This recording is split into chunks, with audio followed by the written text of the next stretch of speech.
that I truly, truly, truly wish I had known, but I kind of went on my own thing. That's time. Yeah. My mom.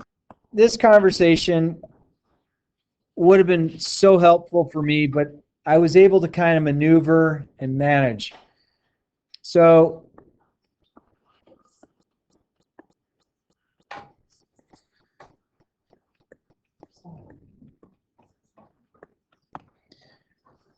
college loans.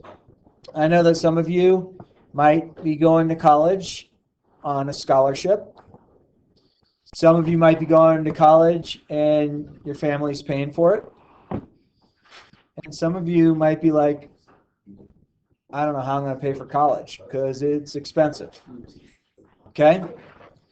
So I'm going to kind of give you two perspectives on college loans, and like the best thing when you go through life is you figure out what's really best for you. Okay? I'm kind of the guy, I like options. I like options very much. I want to know what's available to me. Unfortunately, I had to discover my options, and it was tough. Now, I was subjected to, there wasn't money available for me, for my parents to go to college. So I had to say, how am I going to do this? Okay. Now, I was also under my mom's insurance. So I was under medical insurance for my mom. In order for me to stay under her insurance, I had to be listed as a full-time student. Okay? Now, this is going to sound totally strange, but I had instilled the fear of all things that if I didn't have medical insurance, this was going to be bad. Now, there's also some other opportunities for you to figure out what you could do to cover you for insurance, because there's a lot more insurances that are available now at a pretty reasonable rate for your age than there was when I was a kid. It was like, what do you need medical insurance for? Because my mom's got me frightened to death if I don't. All right. So, Hank's on his way. All right. So, what should you do? What should you do, and what should be best for you? Hey, guys. Whoa. The snow is Bus must have shown up. Yeah.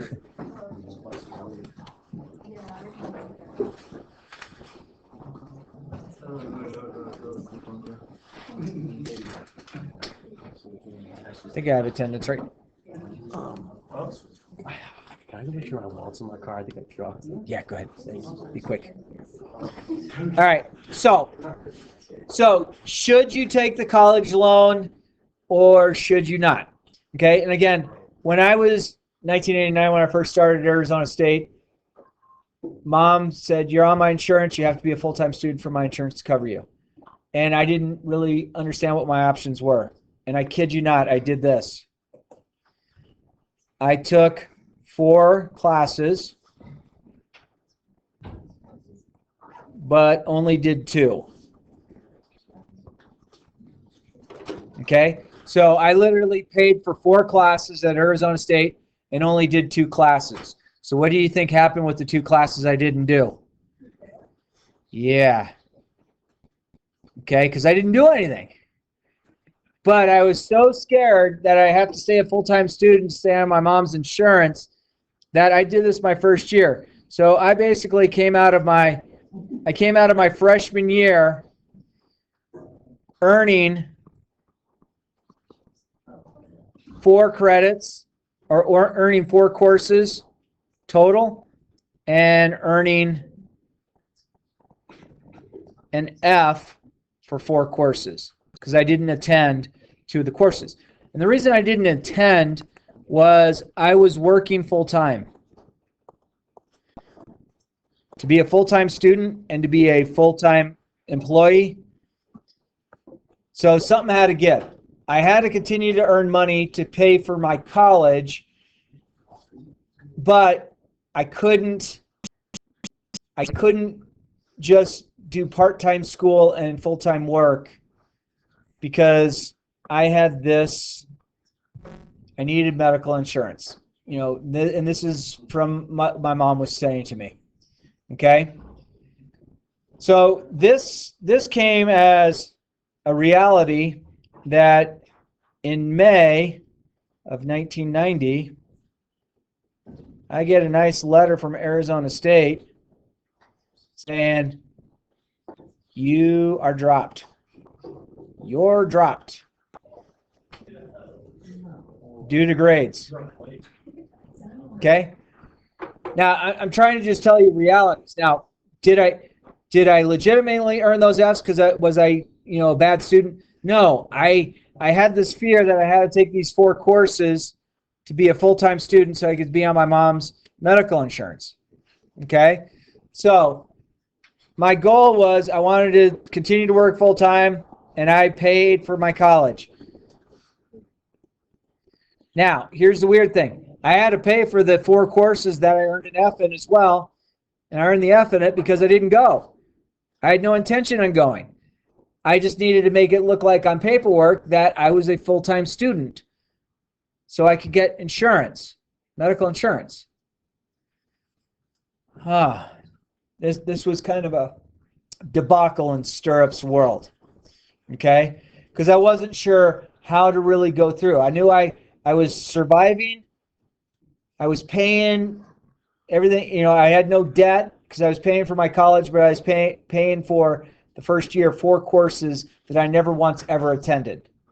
I was a no-show on their rosters. I didn't have a single thing to show the professors that I did anything for the courses. I just didn't do them. Okay? It was a silly game that I played, but I will tell you that letter that showed up in May of 1990, it hurt. It hurt because I knew I was capable of doing it, but I also didn't know what to do. I was at a loss. Like I felt like I was in an impossible tug of war because I knew I did not want to have loans, but I was in a tug of war saying, yes, let me just take these 2 classes as I progress. Yes, I will pay for 2 extra classes so my insurance shows that I earned credit. But it was tough, and I didn't know how to make it right. Okay, certainly getting booted from Arizona State because I enrolled for 4 classes each semester, only went to 2 of them, earned an F in the 2 that I didn't go to each semester, getting a letter from Arizona State saying, you're out of here, pal. It's like, oh no. There's got to be something different. And I was also told by my parents, well, you better continue to be working full-time because you need the money, but you also have to be a full-time student, so you figure it out.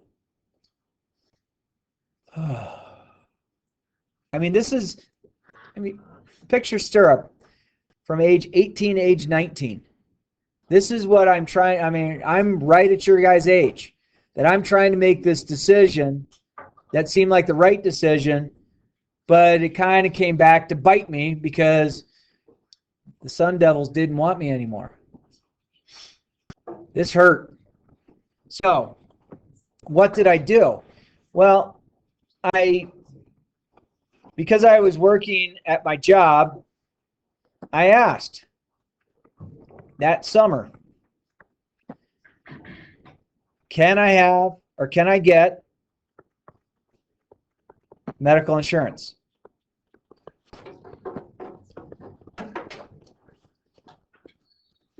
Okay?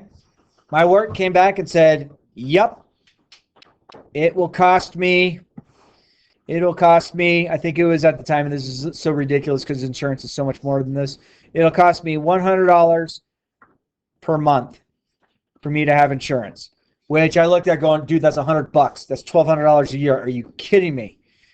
But I could get insurance. And it was actually fairly good insurance for what my job was.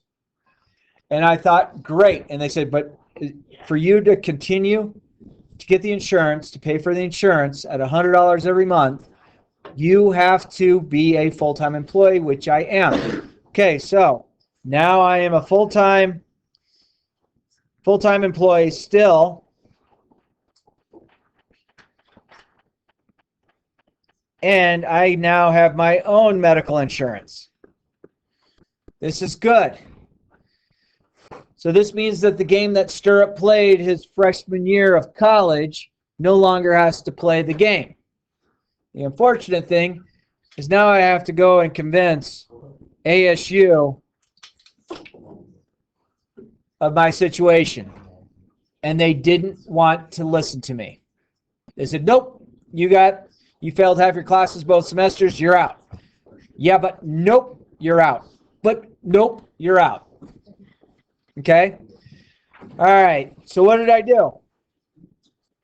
Well, I knew that part of the thing is I could attend the community college. Community. So I went to South Mountain Community College, just because I can't spell community. I'm sorry, don't judge me. And so I said, I'm going to go to South Mountain Community College. So basically what the conditions were for me to get back into Arizona State is I had to go attend another college or university for a year. And so what I did is I made up the courses that I did not pass because I did not attend. Follow my story? So I made them up. And I had to make sure that I earned a 3.5 GPA in the process. So now I spent a year at the community college, and I thought, wait a minute. So I went and I liked the community college because it was classrooms about this size. Teachers that were similar to the high school teachers that I knew when I was in school. I was not in a lecture hall of 1,000 people where somebody's got a microphone down front and everything's being projected. I'm in a classroom like this, and I'm feeling pretty good about it. So I thought about at the end of what would have been my second year of college, reapplying to Arizona State, but I decided no. So I wound up doing 2 years at the community college. Okay? Actually, I got 2 years worth of credit. It took me 3 years to actually do, because what did I do? I worked full-time and I went to school part-time. Okay? So now I am 4 years in. I'm 4 years into my college thing, doing quite well. And I decide, let's go back to Arizona State. I reapply. I had a 3.9 GPA from the community college. I took care of, in 3 years, basically 2 years worth of schooling. The reason it took 3 years to do 2 years is I was doing part-time school, full-time work. And so I proceed to spend 1.5 more years at ASU because I had this dream of being a mechanical engineer. Okay? I have no college debt, but I have people that I know who took on college debt who are now in the workforce. But they have college debt that they have to pay for. Okay? I realized Arizona State still didn't want to play Stirrup's game of going to school part-time and working full-time. And that, it's now very much changed from universities. They do welcome students that are part-time students in all of their programs. Arizona State didn't want to play the game. So Arizona State basically said to me, when I'm basically a year away from having my degree in mechanical engineering, you need to be a full-time student here in order to do this. And I said, well, that's fine. Where's the money going to come from to pay for it? And they're like, we'll take loans. I didn't want to take loans. I said, no, I'd prefer to pay my school as I'm going along. So can I please just do this part-time? And they still said no. And I went, to the higher ups of the College of Engineering. And I said, look, this is my situation. This is what I'd like to do. Can I do it? And the higher ups, the College of Engineering said, no, you have to be a full-time student. Again, I wanted to stay away from the loans. I did not want to have debt. Okay? I did not want. So at that time, while I was at Arizona State, I was working in the tutoring center for one of my physics professors who I grew quite fond of. He was an incredible physicist, and I helped him develop certain programs, and I would tutor kids in calculus and in engineering and in chemistry and physics and biology. I tutored them all. And I would do that like basically twice a week between first class and second class that I would do each day. I'd have one class that would be a 7 a.m. class, and I would have another class that would start at 11, and I would tutor in between, have lunch on my way to my full-time job. Okay, that's basically how I ran through stuff. Okay, my physics professor pulled me aside after he realized that the College of Engineering was too narrow-minded to realize that you have a potential mechanical engineering graduate that you're putting roadblocks up in front of, but he's very successful. This guy's got a 3.9 GPA. I was able to maintain a really good GPA for about the next 1.5 years at Arizona State. I think it was a 3.87, so it wasn't quite a 3.9. Sorry to let you down. But I was so confused on it, and I was so upset at the situation that I basically I wanted to tell Arizona State, I went to my professor before I told him this. I said, I got to figure out what I can do to get this. And so Dr. Mildrew told me, that was a physics professor I was working with. He said, you know, Chris, because my first name's Chris. Not everyone calls me Stirrup. He said, I've been watching you over the years, and you've been going in, you do guest lecturing of my physics courses, and I've watched what you do with the kids in the tutoring center. I said, yeah, and he goes, Chris, you're not an engineer. You're a teacher. Okay? So I thought, wow. And he talked to me, and he goes, you know, if you do this is the way he thought I should do it. He goes, get your degree in math.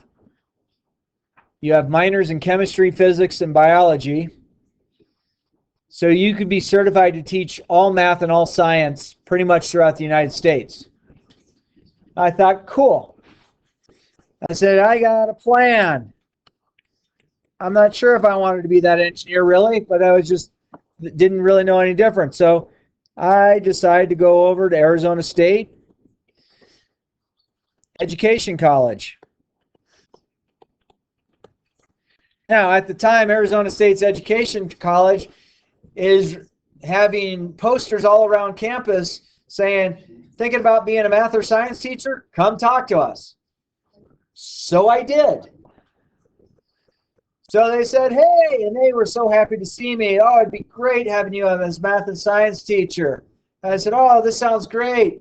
And I said, I got to tell you, this is what I've been doing, and I want to make sure I continue to do this because I don't want any debt. Arizona State College of Education said, take a hike, pal. You got to be a full-time student. Take some loans. So I'm in this vicious cycle of a huge institution in Arizona, in Tempe, Arizona, that won't allow me to work full-time and go to school part-time. I'm like, what in the world am I supposed to do? So I was going to go down to U of A. That's the University of Arizona. Be a Wildcat.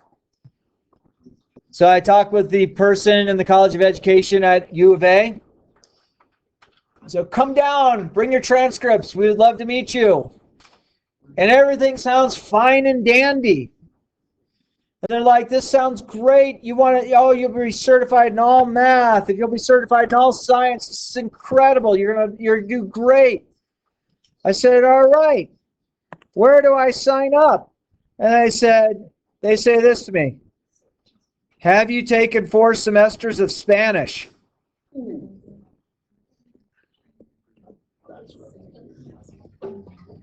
And I looked at him and I said, no. No, why didn't you take 4 semesters of Spanish? I said, because I was engineering. I was doing math and science classes. And I said, honestly, the world language is called mathematics. So I've taken plenty of world language. It's called math. And they said, no, you need 4 semesters, 2 years worth of Spanish before U of A will allow you to become a teacher. Now, I'm not trying to say there's anything wrong with somebody who takes a foreign language, takes 4 semesters of foreign language. I'm not saying anything wrong with that. But now I'm getting older, and I'm like, dude, I'm going to be like 91 years old before I finally get to become a teacher. U of A is off the board. Oh, no. Now, I'm sitting there, and I'm like, almost leaning towards going, should I just suck it up and take loans? Or is there any other options? So, I wound up at Grand Canyon University in Phoenix, Arizona. I said, all right, Grand Canyon, I want to be a math and a science teacher. They said, great, bring your transcripts down. Now, I'm already feeling bad about myself because Arizona State doesn't want to let me play games. U of A doesn't want to let me play games. And they want me to have 4 semesters, 2 years of Spanish before they accept me. I said, can I do this part-time and work full-time? And they said, absolutely. I said, do I need to have 4 semesters of Spanish before the College of Education accepts me? And they're like, no. So I wound up as a LOPE. Now, the funny thing about being a LOPE is this full-time job that I had changed 3 times between the span of here and the span of here. Okay? It went from being a salesman at a car wash, lube and oil, and detail shop, making really good money, to working at a pizza restaurant called Nello's. And it said, and Nello's offered me insurance as well. So I started working in the kitchen, and then after that I became a waiter, and then I worked at their front bar and talked to people. Now, for you football players in the room, or anybody who likes sports, when I was working at Nello's, that was the pizza restaurant, I had 2 of the Arizona Cardinals that used to come in every Monday. And they would come in around 2 o'clock in the afternoon, right when my shift was starting. And they would sit down at the main bar, and they would both order themselves a large pizza each. And Tootie Robbins always just wanted ice water and keep them coming. And Chuck Cecil always wanted lemonade, no ice. And they both ordered a large pizza. So Tootie Robbins was a huge offensive lineman, about a 310-pound man. And Chuck Cecil was a safety. So he wasn't quite that size. But Chuck Cecil, coming in for about 4 months, finally says to me, he goes, I see you every time we come in here. I said, what? You're on my shift. And he said, what do you do? I told him about my college, all that. I mean, at 2 o'clock in the afternoon, let's face it, restaurants aren't all that busy. So Chuck Cecil said, you know what? I'm going to open a nightclub right down the street from Arizona State. It's right on Mill Avenue. Mill Avenue is the main road that goes right next to Arizona State. I said, cool. And I said, what's this nightclub? And he goes, well, it's called Club 411, which it's at 411 Mill Avenue. Okay, that's why I got called Club 11. I'm like, oh, original thought here, guy. But I'm like, okay. He goes, can you come down and see this nightclub? And I said, sure. And he goes, when are you available? I told him. And he goes, okay, come on down and I'll show you. So the whole place was under construction. It was a 2-story nightclub, had 2 huge bars on the first and the second floor. And I became a bartender there. And he offered me insurance. Now, Now, friends, this is all transpiring right when I'm about to go to Grand Canyon University. Okay? I am a bartender. I drive a white Camaro. I listen to Metallica. I got a goatee and I got a mullet. It's not a picture you need to see. If you know anything about Grand Canyon University, it's a Southern Baptist university. They don't believe in alcohol and they don't believe in dancing. And I work at a nightclub. This is fun. So they're like, oh, Chris, you know, and they start trying to give me all, I'm just looking at them. And there was one time that while I was at Grand Canyon that they wanted to do like a prom type of thing. It wasn't prom, but it was something at the college level. But because the Southern Baptists don't believe in dancing, they had to have the dance off campus. And I'm like, I feel like I'm in the movie Footloose. Okay, we got to go across the tracks to have a dance because you can't have dancing. But the funny thing was, a lot of the students realized where I was working, and they would show up. Hey! I'm like, oh no, I'm going to get kicked out of Grand Canyon. They're going to go to the head pastor and say, this guy does this, and he's out of here.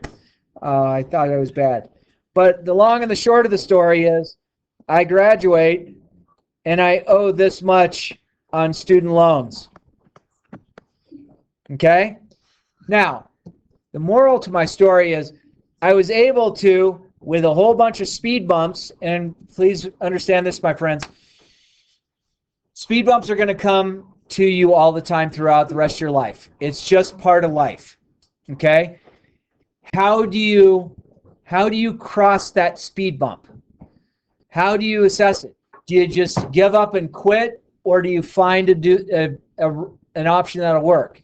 Okay? I don't know if I did it the right way, because basically I was 26 years old when I graduated, and there was a whole lot of people that I graduated from high school with that at age 22, 23, they're already working, but a lot of these guys had loans.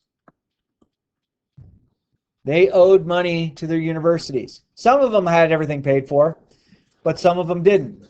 So my moral to my story is it better to come out with the zero loans, or is it better to invest in, take a loan? I can't give you the exact answer, but what I can tell you about student loans, you are investing in your number one asset. You're investing in you. Okay, if you believe in you, it might be worth the loan. But you also realize that I'm a teacher that I like to be a cash on the barrel person. I don't like debt. I try to pay for everything that I have outright with cash. Buy cars, we write checks for them. Okay, house is paid for. We don't want debts. Fortunately, got to a portion where in my life where both daughters are both at Big Ten schools, in which we are paying for my kids to go to college. Yeah, they have, scholarships here and there, but it doesn't cover 100%. So my daughters, when they graduate, Leah will graduate a year from now. May will graduate 3 years from now. And they won't have any loans. But they don't really know, what their dad did to make sure that he didn't have loans. And I would just say that my college experience, though I enjoyed my time, and you're going to come across people throughout your life that there's always somebody to do something with. Okay? And the hard thing is when you go to a university, and you're all going to start seeing this is coming up very quickly for the majority of you. There's a whole lot of people that are going to go off to college. And you might be the stirrup of the crowd where you didn't. And that's sometimes a tough pill to swallow, especially with you guys this day and age. You're looking at all the happy stuff that's coming across on social media of what people are doing, and it might get you into a little bit of a rut or a little bit of a depressive state because everyone else seems to have their stuff together and you don't. Well, I want you to realize this. What are you really posting on social media, or what are you seeing? Are you seeing all the happy times for people, or are you seeing the person who is completely down and out and I hate this? I'd say most of the stuff that you're all looking at is the happy times of people. And the hard thing psychologically for you all is when you're seeing that over and over and over again. Let's face it, I know that you guys are on your phone, so you're seeing things over and over and over again. How do you maneuver this little next couple of years? I mean, you're all pretty close to being legal adults. What are you going to do to make it work for you best? I don't know. Was my way best? I don't know. It worked for me. But I showed you that I had all kinds of road bumps, speed bumps, barricades. I had doors closing saying, nope, won't do it. I know. But I didn't give up. And again, my friends, when you're looking at your next few years, yeah, you're going to take some courses. You might have some unbelievable teachers and meet some unbelievable teachers and students that you're going to be friends with. And you might meet people going, this person's a big jerk. Maneuver through it. Look at what the time of investment of you, whether you're choosing college or not, look at your time and investment of you and what you want to do to make you happy. Figure that out. Talk to people, okay? Don't talk to the same people I talk to unless you want doors closed. Find the people that are going to give you solutions or give you options. Don't talk to the people that it's a firm no. Okay? So, did I go right? I don't know. I kind of think I went right because I'm sitting here in front of all of you. I think I did okay. I think. Have I made mistakes? Oh my gosh. I make mistakes all the time. All the time.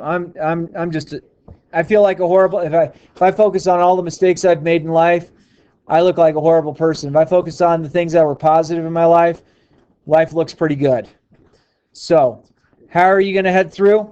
I don't know. But what I will tell you, friends, you have prom tomorrow night, yes? Friends, take care of one another, okay? Enjoy the opportunities, and please, if you make decisions, realize you don't have to continue to perpetuate making worse and worse decisions as you're progressing through. Make the right decisions. If you made silly decisions early, make the right decision. Make sure you have a safe ride. Please. Please. You mean too much to me, friends. You mean way too much to me. Okay? That's all I got for you for today. Is that